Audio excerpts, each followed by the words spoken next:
Mastermind sa pagpatay kay Mima Alicia ay membro ng INC. Na ang totoong dahilan ng pagpanaw, pagpaslang kay Mima Alicia ay dahil sa utang. Oh no! Makikita po ninyo sa screen. Kumusta po kayo lahat, mga kababayan, mga kapatid? Video ito ay pag-uusapan po natin yung pagbibintang ng mga vlogger. Kilala niyo yan? Baka makikita ninyo yan sa labas ng inyong bahay kung kilala ninyo yan. Yung vlogger na yan. Wala na si Mima Alicia. Pumanaw na. Nailibing na nga eh. Pero yung kanyang mga kasamahan, pinagbibintangan ng Iglesia ni Cristo. Mastermind daw sa pagpaslang. Yan. Yung nakasalamin. Eh baka kapitbahay ninyo yan. O kaya kung makita ninyo sa mall, o kaya sa grocery store, kausapin ninyo. Sabihin ninyo, uy, pa-shoutout naman sa yung video. Iglesia ni Cristo kami. Sabi niya, ang mabuti po ay panoorin natin. Makikita po ninyo sa screen. Ang pumaslang o ang utak, ang mastermind sa pagpatay kay Mima Alicia ay membro ng INC. O Mayroon siyang binabanggit na mastermind. hindi ko sinabing ang pumatay kay Mima ay INC, mga INC. Hindi ho kundi membro sila ng INC. Kaya nga, ayon sa ating bubwit, nagtago pa raw sa kapilya. Kaya nahirapan sila na mahuli. Miyembro daw ng INC, Iglesia ni Cristo, tapos nagtago daw sa kapilya. Kaya nahirapan daw na hanapin yung mastermind.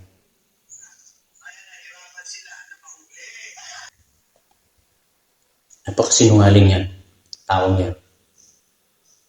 Bakit hindi nila inalam sa mga pulis kung ano ang totoong dahilan?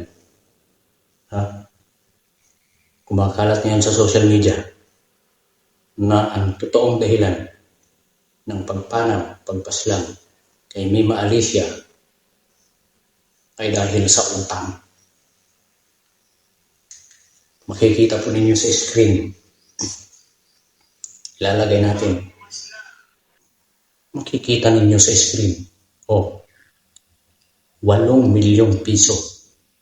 Di umano ang utang ni Mima Alicia. Si PNP Nartates General Nartates na mismo ang nagsabi. Nandyan sa screen, mababasa ninyo. Nabaon sa utang. 8 milyon. Gaano karami yung 8 milyon? Hindi ko alam kung gaano karami yan. Yung nga lang 1 milyon, hindi ko alam kung gaano karami yan. Bakit ngayon pinagbibintangan ang Iglesia ni Cristo? O yung miyembro ng Iglesia ni Cristo? Anong kinalaman niya nung miyembro na binabanggit ng vlogger niya? Kung totoo, yan ay fake news yun. Hindi totoo. Sinabi ng mga pulis dahil sa utang. Mayroon siyang inutangan ng 8 milyon. Ibig sabihin, mayaman, negosyante yung inutangan niya. Pagkatapos, siguro, hindi na makapagbayad. Kaya kayod siya ng kayod kung ano-anong mga ginagawang trabaho. Pati yung pag-vlog na puro pang-atake na halatang binayaran na talaga. Yung lumayapang Mima Alicia. Dahil makikita naman sa balita, sa video, na malalaking mga tao ang nakipaglamay. Nakukuha ninyo yung ibig kong sabihin? Mayroon siyang malaking utang sa mga tao. Hindi ko alam kung ilang tao yun. Yung inutangan niya, hindi wala tayong alam. Basta ang sabi, 8 milyon na lubog sa utang. O, siyempre, yung mga nagpautang, nagpahirap, kailangan na nila yung pera, wala naman siyang pambayad. Hindi natin alam kung anong kwento ng utang na yun. Tapos, sabi, ito may nakukuha ninyo yung ibig kong sabihin na yung mga nagpahiram sa kanya ay malalaking tao, mayayaman, negosyante. At ito, mayroon akong ipapakita. Mayroon akong ipapakita na video kung ano ang kanyang mga plano noong nabubuhay pa siya. Panoorin po ninyo. Alam nyo mga minamahal, yung mga damit ko na ginagamit sa Malacanang, by the way, invited pala ako sa sauna. So, anyway, yung mga ginagamit ko kapag nasa bahay lang ako, yung mga ginagamit kong damit na nandyan lang ako sa very simple lang, sa totoo lang. Pero pag adak sa Manila, mga ginsusulot ko, Lacoste, Fred Perry, mga ganyang brand, yan yung ginagamit ko. Tapos, ginagawa ko lang pambahay ang mga Oxygen, Pen Shop. Ayun o. Parang pinagyayabang niya na magaganda yung mga damit niya. Tapos, invited siya sa sauna, yung nakaraang sauna. Kaso wala na eh. Yung mga dumalo sa sauna ng mga politiko, sila ang nakipaglamay sa kanya. Sa kanyang nung pinaglalamayan niya siya. Invited daw siya sa sauna. Ibig sabihin, malakas siya sa gobyerno. Nakukuha ninyo yung ibig kong sabihin. Meron pa akong ipapakita. Huwag na tayong magdagdag ng kung ano-anong comment. Basta sinabi niya, invited siya sa sauna. Sino bang may sauna? Yung presidente. Ito pa isa. Kung sino yung katabi niya, kasama niya sa video.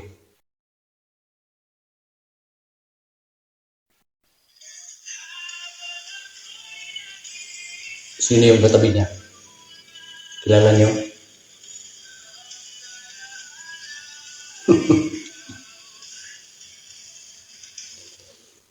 Talagang yung mga kilala niya, yung mga politiko, ayan si Risa Ontiveros eh. Tapos invited sa sauna. Talagang kilala siya. Katunayan, nagpunta yung mga yan sa lamay niya. Balikan natin ngayon yung vlogger na nagsasabing ang mastermind sa pagpaslang sa kanya ay miyembro sa Iglesia ni Cristo. Maling-mali ka. Sana hinintay niyo muna yung pasya ng mga pulis kung ano ang resulta ng kanyang pagpanat. Kung sino ang pumaslang. Ngayon, lumabas yung resulta. Sinabi ng mga pulis, dahil di umano sa utang na 8 milyon, paano yan? Sinabi mo na sa social media na ang mastermind ay iglesia, miyembro sa Iglesia ni Cristo. Anong gagawin mo ngayon? Ikaw, ng vlogger. Ang hirap kasi ninyo. Hirap kasi basta na lang kayo gagawa ng konklusyon na wala namang batayan. Ay, yan ang naibubunga ng may matinding galit sa Iglesia ni Cristo. Yung taong yun na nagsalita, mayroon siyang galit sa Iglesia ni Cristo, sa mga miyembro. Anong dahilan? Siya lang nakakalam. Wala namang ginagawang masamang iglesia ni Kristo sa kanya. Sa kanyang kinalalagyan niyo yun, maraming mga kapatid. Kaya pag kilala ninyo yung taong yun, sabihin ninyo, iglesia ni Kristo kami. Pa-shout out naman sa yung video.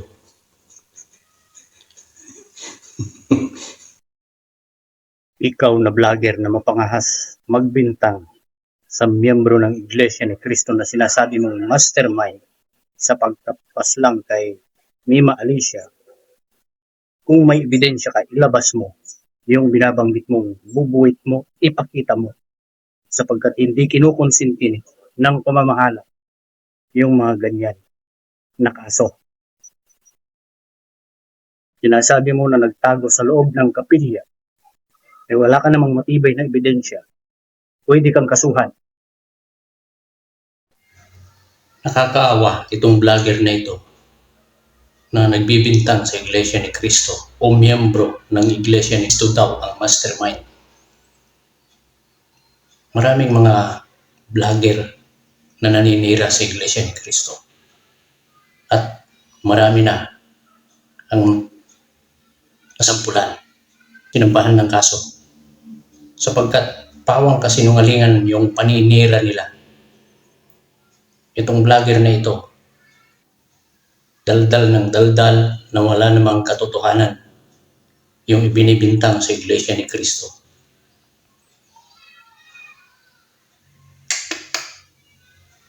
Yung iba nga na mga vlogger na talagang lantaran kung siraan ng Iglesia ni Cristo ay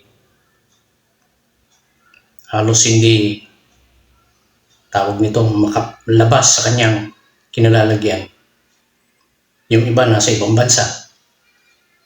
Si Labrador, Epipanyo Labrador, nasa kagubatan. Alam po ninyo, pag gumagawa ng video yon, hindi mapakali yung kanyang mata. Napakalikot. May mga kinakatakutan. Anong dahilan? Masyadong mapanira. Yung ibang mga vlogger naman, nagsisi.